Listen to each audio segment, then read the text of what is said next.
Hi everyone. Today I'm going to read you guys the story of Frosty the Snowman. It was the day before Christmas and the children from a school nearby were building a snowman with eyes, a nose, and a mouth from the first snow of the season. A snowman they named Frosty, Frosty the Snowman. A magician from the children's class before named Professor Hinkle threw away his hat earlier after a failed magic trick. Now he was chasing after his hat in which Hocus Pocus the rabbit was running out to the snow in. "Come back here, you crazy rabbit, you messed up my trick for the children."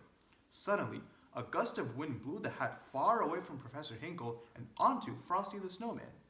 As if a magic trick was just performed, Frosty came to life. "Happy birthday!" Frosty exclaimed. The children sang, danced, and celebrated with Frosty until the sun came out, and the children and Frosty had to take Frosty to board a train to the North Pole. Frosty was beginning to melt.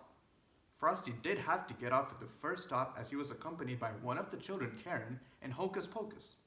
They were traveling in a refrigerated boxcar, perfect for Hocus Pocus and Frosty to travel in, but much too cold for Karen. Frosty and Hocus Pocus found a wooden glen where there lived animals. The animals helped to build a campfire for Karen to keep her warm. Frosty and his friends couldn't stay there long, as the greedy magician followed them on the train and went after them. Frosty and his friends managed to escape, sledding down the hill on Frosty's belly and finding a tiny Christmas greenhouse at the bottom of the hill where they could keep Karen warm. "You'll melt if you go inside, Frosty," said Karen as Frosty and Hocus Pocus took her inside. "I'll only stay inside a minute," said Frosty, but the nasty Professor Hinkle caught up with them and locked them inside, making Frosty completely melt. That night, Santa arrived. He saw Karen crying over Frosty and comforted her, telling her that Frosty would come back once the jolly December wind kisses him.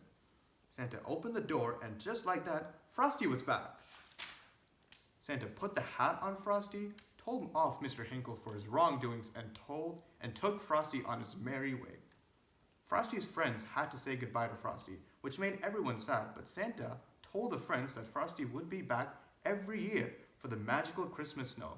And just like that, Frosty was off, but not without waving back, "Merry Christmas!"